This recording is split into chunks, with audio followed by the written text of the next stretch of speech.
Welcome everyone, welcome to our video podcast series. So today we are talking with Isabella. Now I tried to do some cool video stuff and I couldn't do it, but so at least you can see her and see what we're doing here. But we have a very good topic for you today. Hey everyone, how's it going? So I'm here with Isabella. She is a Spartan coach, also a personal trainer, and she has a background in biology. Am I correct? Yes. Now, explain a little bit more about your background. So I have a master's degrees in human biology and PhD in cardiorespiratory sciences. Oh, nice. Excellent. Yeah. Now, Spartan coach, I never heard of that. What is a Spartan coach? What is that exactly? Like, what is Spartan? So you guys probably heard about some of those new sports coming up, obstacle races. And Spartan races are one of those, like Tough Mudder, I know Warrior Dash and all those other things. They all belongs to the same category of obstacle racing, and Spartan race is one of those. And recently I got certified as Spartan coach, basically prepping people for this type of races.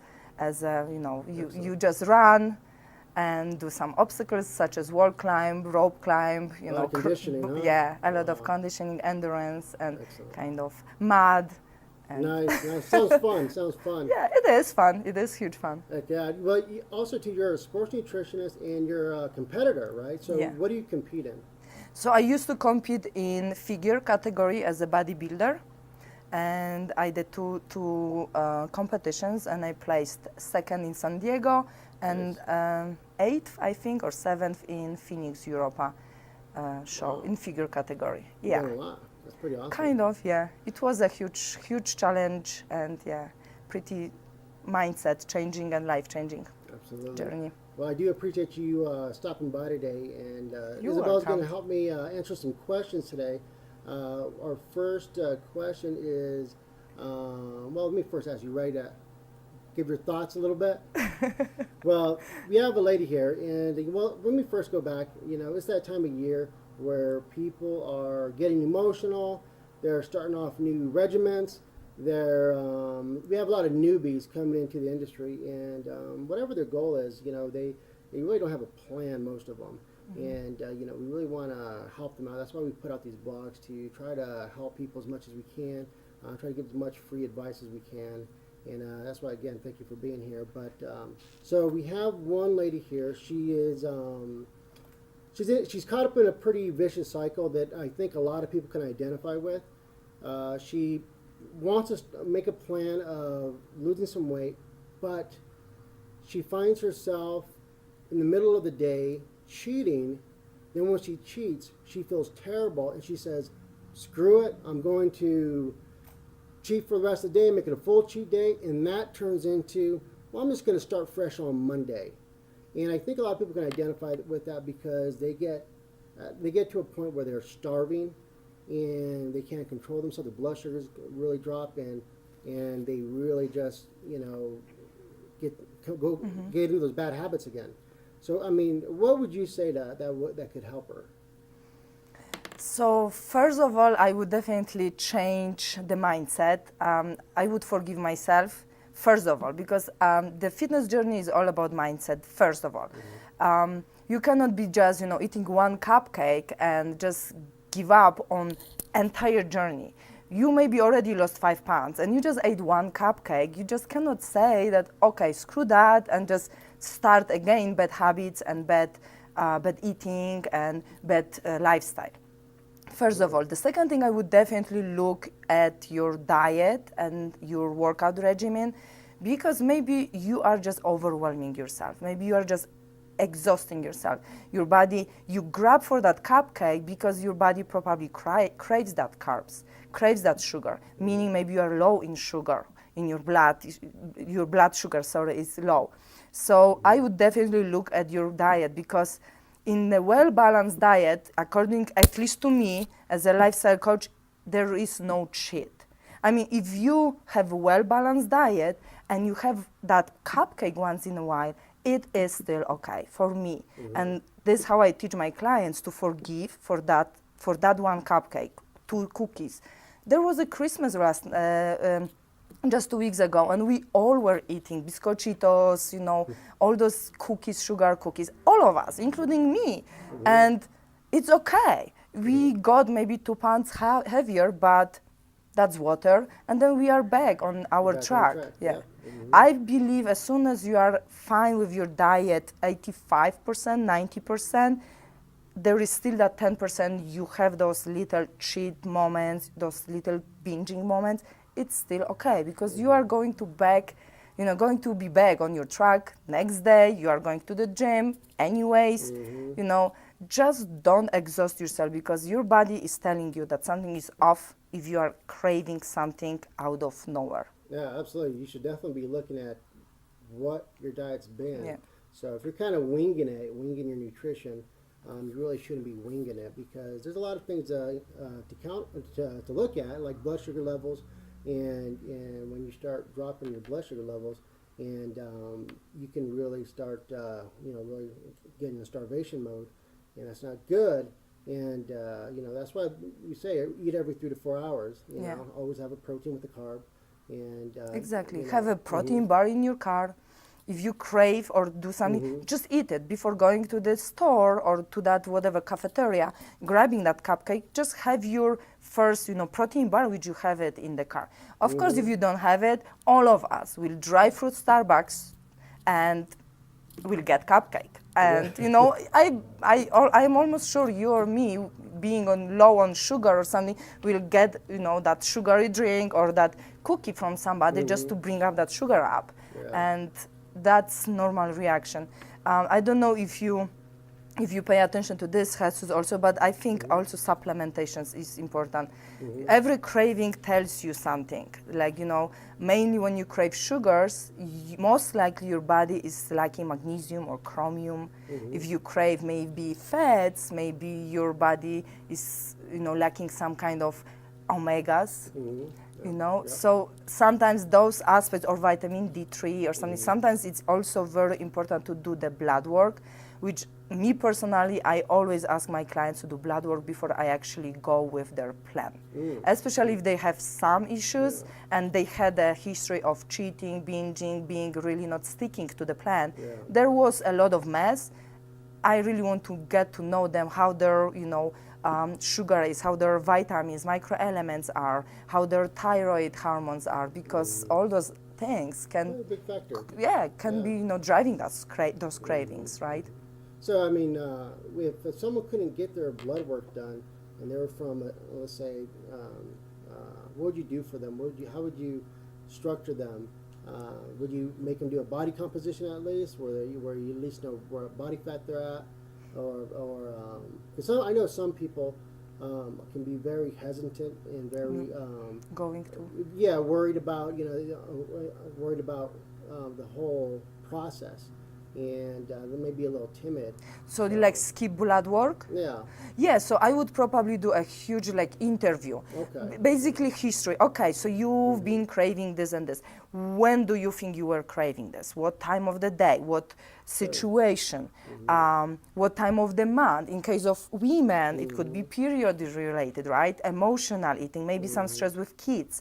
So sometimes getting this type of interview, it's like, wow, eye-opening. Okay, now I see that you're craving those sugars at this time, meaning we need to find something for you. I had a client like that. Isabella, around period time, week before and week after, I crave this. What I did, I included in her meal plan dark chocolate, increased the amount of chromium, increased the amount of magnesium to supplement her, so to substitute those cravings and maybe minimize them to some level that she at least feels okay if she grabs one cupcake instead of 5. So sometimes this just interview, it's also very crucial, and exactly, it doesn't need to be, maybe blood work will be necessary when the person is on a diet and we don't see any changes for a month or 2 months, and the person is really committed and doing everything, then there is a question, okay, something is off, your adrenals, maybe thyroids or something, right? Yeah, absolutely. That's pretty awesome.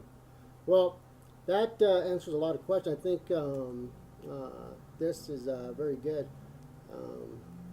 So I don't think I have anything else there. I think I think you answered that pretty Emotionally, well. Emotionally, yeah. what would you tell the person to? Like if someone was emotionally eating? Yeah, Well, like that woman. She's okay. Now we solved the nutritional part, but maybe she's also dealing with some motivational part.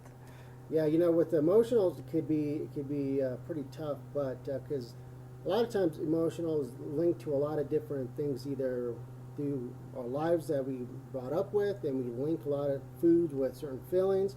There's a lot of that. I know personally for me, like emotional eating is not for if I get depressed. It's more for I find myself snacking If you're because excited. I become brainstorming. I'm excited. I'm brainstorming. And I go, what am I doing? This is ridiculous. I shouldn't be doing that. Protein shake, I'm fine. But I try to eat every 3 hours, 3 to 4 hours, and that really helps that. that. And I do have a sweet tooth, so with the protein shakes we make are really good. They're really good in water, so that really kills Yeah, that they are. that craving too. But with emotional eating, I know we're going to talk about this in another blog. There's another Yeah. lady that she's doing a lot of emotional eating, and she doesn't know what to do, but she's also taking on a lot of stress. And when you're trying to quit smoking, or you might maybe a loved one passed or something, all these different combinations could make you feel a certain way. Then you associate certain feelings with foods.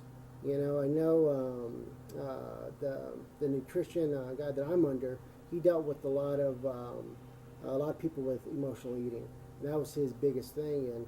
And like I brought the example about the cake, that was a big thing, because when you have like a birthday cake growing up, you link that to happiness, link that to joy. And when you hit a certain point, something might have happened in life, or something happened, and you feel down. You want to Eat birthday cake. Yeah, you want to eat something like, oh man, birthday cake. Okay, let's do that. Make me happier. Make me happy, and it does for that little time. Then you feel depressed again. Yeah. Oh, why did I do that? And that's another vicious cycle that people get caught up into.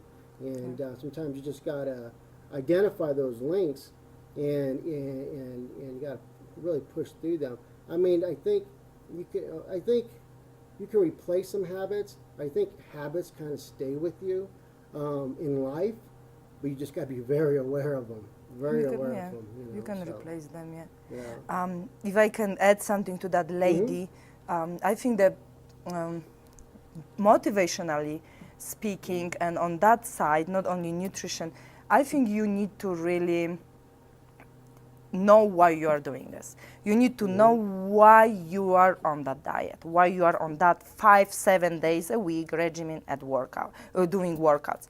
Why is that? Is it for you to lose 20 pounds? Is it for you to get more confident? Why is that? What is your real why?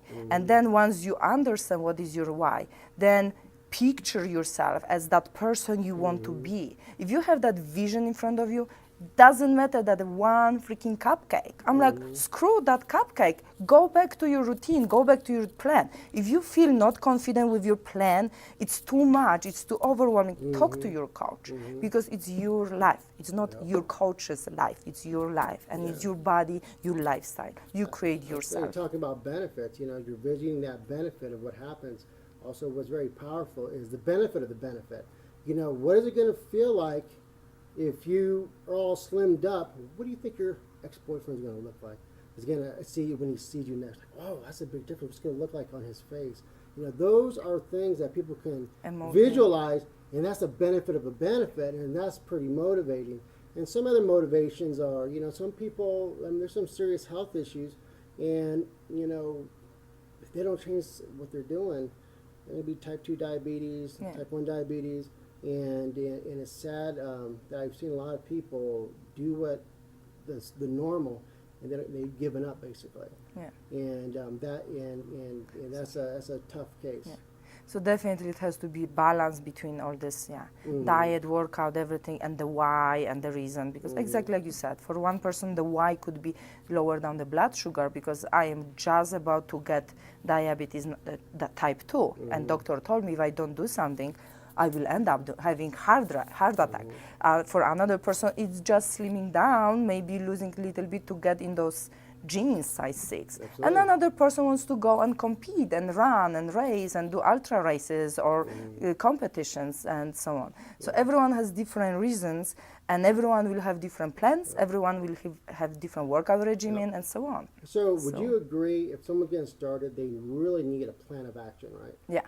So Neil And needs a it plan has of to be really mellow. I mean, Not so extreme. Yeah, I have a client also lately now. Oh my gosh, doing everything every day, sending me picture. I told them to do only 5 things a week. 5 things. They were drinking 5 sodas a day, and they cut everything right now. And all I'm thinking, I want to see them 2 months down the road, or even 2 weeks down the road, because I personally give clients very small tasks, slowly. Add water for the first week, then add maybe veggies for next week, and then slowly changing the habits and creating that lifestyle changes.